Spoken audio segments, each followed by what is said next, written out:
इस वीडियो में हम पद परिचय के बेसिक कंसेप्ट से लेकर के एडवांस्ड क्वेश्चंस तक सब करने वाले हैं, यानी कि जीरो टू हीरो सब कुछ क्रिस्टल क्लियर होने वाला है। पूरा ध्यान लगाकर सुनना पूरी बात, और इस वीडियो में हम कई क्वेश्चन साथ साथ में करते रहेंगे। और उसके बाद वीडियो खत्म होने के बाद जब तुम्हें सब कुछ समझ में आ जाएगा तो प्रैक्टिस क्वेश्चंस भी नीचे डिस्क्रिप्शन में रहेंगे जो प्रीवियस ईयर में आ चुके हैं, और भी कई एक्स्ट्रा क्वेश्चंस रहेंगे और रहेंगे इस चैप्टर के हैंड रिटन नोट्स। तो यार ये पद परिचय एक्चुअली है क्या? पद का मतलब क्या होता है? शब्द तो तुम सब लोग जानते हो, वर्ण यानी कि भाषा की सबसे छोटी इकाई, हमारी बचपन वाली डिफिनेशन। वर्णों को जोड़ जोड़कर हम शब्द बनाते हैं। जैसे कि अगर लिखा है अक्षय, तो अक्षय एक शब्द है, बट अगर हम इसे एक वाक्य में उपयोग करते हैं, यानी कि इसको एक सेंटेंस में यूज करें, जैसे कि अक्षय पढ़ाता है, तो ये क्या हो गया? ये अब एक पद हो गया। यानी कि किसी भी शब्द को जब हम लोग वाक्य में उपयोग कर देते हैं तो वो पद कहलाता है और वो पद बन जाता है। तो यार ये शब्द पद कैसे बन जाता है? देखो, अगर हम नाम कोई सा लेते हैं जैसे कि कमलेश, तो ये एक शब्द है। अब कमलेश लड़कों का भी नाम होता है और लड़कियों का भी। तो अगर हम इसे एक वाक्य कोई सा है कि कमलेश खाना बनाता है, अब यहाँ पर साफ साफ समझ में आ रहा है कि कमलेश का क्या लिखा है? बनाता है। और अगर ये लड़की का नाम होता तो लिखा होता कमलेश खाना बनाती है। तो मतलब कि वाक्य में प्रयोग करने के बाद हमें पता चलता है कि हाँ ये तो एक पुल्लिंग है, इसका लिंग पुल्लिंग है, यानी कि एक मेल है। तो अब जब ये शब्द था पहले तब तो हमें कुछ भी नहीं पता चल रहा था, पर जैसे ये पद बन गया यानी कि वाक्य के साथ उपयोग हो गया, तो वैसे इसका एक व्याकरणिक अर्थ आ गया। यानी कि व्याकरण के हिसाब से इसका अर्थ निकलता है कि हाँ भाई कमलेश एक पुल्लिंग है और कमलेश खाना बनाता है, तो मतलब कुछ काम कर रहा है। और ये संज्ञा, लिंग क्या है, वचन क्या है, कारक क्या है, ये सब चीजें अगर हम डिटेल में बताएं तो इन्हीं को हम कहते हैं पद परिचय करना। यानी कि हमारे शब्द जो वाक्य में प्रयोग हो चुके हैं उनका इंट्रोडक्शन देना। तो देखो इंट्रोडक्शन में बताता क्या होता है, कुछ क्राइटेरिया होंगे बताने के।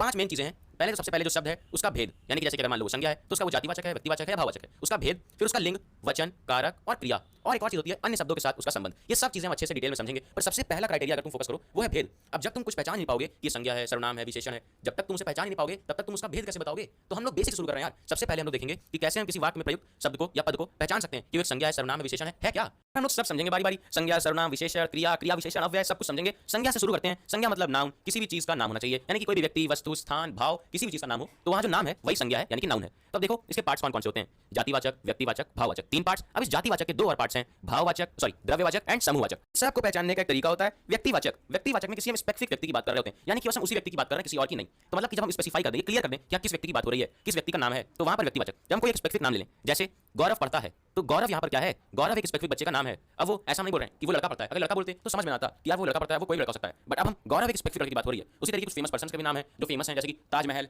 बहुत सुंदर है, तो ताजमहल एक ही है, गौरव तो कहीं है। बट जब हम स्पेसिफिकली बात करें कि ताजमहल ही बहुत सुंदर है, हम ये नहीं कह रहे कि लाल किला बहुत सुंदर है। तो जब हम स्पेसिफिकली किसी एक चीज की बात करेंगे वहां पर हमेशा व्यक्तिवाचक होगा। अब हम क्वेश्चन की प्रैक्टिस करेंगे तब समझ में आता जाएगा। पहले बेसिक जान लो, फिर जातिवाचक क्या है। जब हम स्पेसिफिकली बात ना करें, एक की बात ना करें, कई लोगों को ग्रुप में कह दें, जैसे कि किसी के ऊपर भी वो बात जा सकती है। कैसे कि यह पुस्तक अच्छी है, तो हमने बस बोल दिया कि यह पुस्तक अच्छी, पुस्तक देखो पुस्तक अच्छी है, ये नहीं बोला कि आर डी शर्मा अच्छी है या आर एस अग्रवाल। अगर ऐसा नाम ले लेते हैं तो वो व्यक्तिवाचक बन जाती है, स्पेसिफिक एक ही पुस्तक बन जाती। हमने बस पुस्तक बोल दिया, अब वो कोई भी पुस्तक हो सकती है, तो वो वहां पर जातिवाचक, यानी कि किसी क्लास की बात कर रहे हैं, पुस्तक एक क्लास को बिलोंग करती है, कई पुस्तकें होती हैं, तो जातिवाचक। भाववाचक, जब भी हम किसी को भाव या अवस्था की बात करते हैं, भाव क्या होता है? भाव यार तुम्हारी इमोशंस, फीलिंग्स, डेली स्टेटस जो लगते हैं। तो देखो भाव क्या है? कभी दुखी होना, खुश होना, उत्सुक होना, ये सारे भाव हैं। और अवस्था क्या है? जैसे कि कोई कंडीशन, कोई सिचुएशन में तुम हो, जैसे कि तुम्हारी गरीबी चल रही है, तुम बहुत ईमानदार हो, तो ये सब अवस्थाएं हो गई। अब देखो भाववाचक को भी आसानी से पहचान सकते हैं यार। जहां पर भी तुम्हें कोई ऐसा शब्द मिले जो कोई इमोशन, कोई दशा, कोई कंडीशन, अवस्था, ऐसी चीजों को एक्सप्रेस कर रहा है, वो भाववाचक होता है। बट तुम्हें पहचानने की एक ट्रिक देखो कि जो भी चीज को तुम छू नहीं सकते हो, अनटचेबल, यू कांट टच, तुम छू नहीं सकते उन चीजों को, तो वो चीजें होंगी भाववाचक संज्ञा। जैसे कि वह बड़ा ईमानदार है। अब ये ईमानदार क्या है? ये ईमानदार अंडरलाइन कर देगा और पूछ लेगा कि कौन सी संज्ञा है। तो क्या ये ईमानदार को तुम छू सकते हो? ईमानदार एक अवस्था, एक दशा है उसकी कि वो ईमानदार है। अगला एग्जांपल, आज वह बड़ा दुखी है, तो ये जो दुखी को अंडरलाइन कर देगा।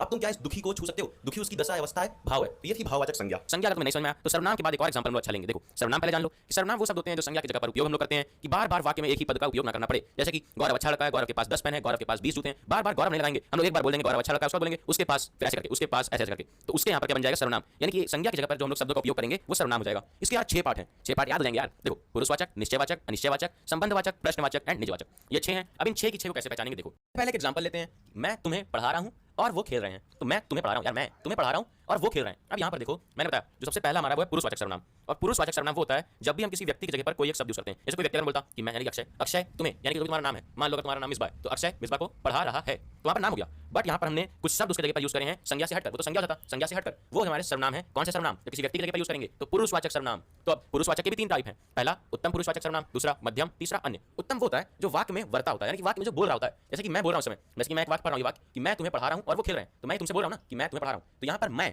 क्या हो जाएगा? उत्तम पुरुषवाचक सर्वनाम। अब तुम्हें पढ़ा रहा हूं तो तुम्हें क्या हो जाएगा? वो जाएगा मध्यम पुरुषवाचक सर्वनाम। यानी कि जो बोलता है वो होता है उत्तम, जिससे बोलता है मैं तुमसे बोल रहा हूं ना, तो वो मध्यम पुरुषवाचक सर्वनाम। और वो खेलते हैं, वो जिसके बारे में बात नहीं हो रही, ना वो मैं हूं ना वो तुम, वो कोई और थर्ड पर्सन है, तो वो जाएगा अन्य पुरुषवाचक सर्वनाम। आई होप तुम्हें क्लियर हुआ। अभी क्वेश्चन सब प्रैक्टिस होगी यार, सब क्लियर होता जाएगा, बारी बारी से समझते रहो बस। अब आता है निश्चयवाचक सर्वनाम।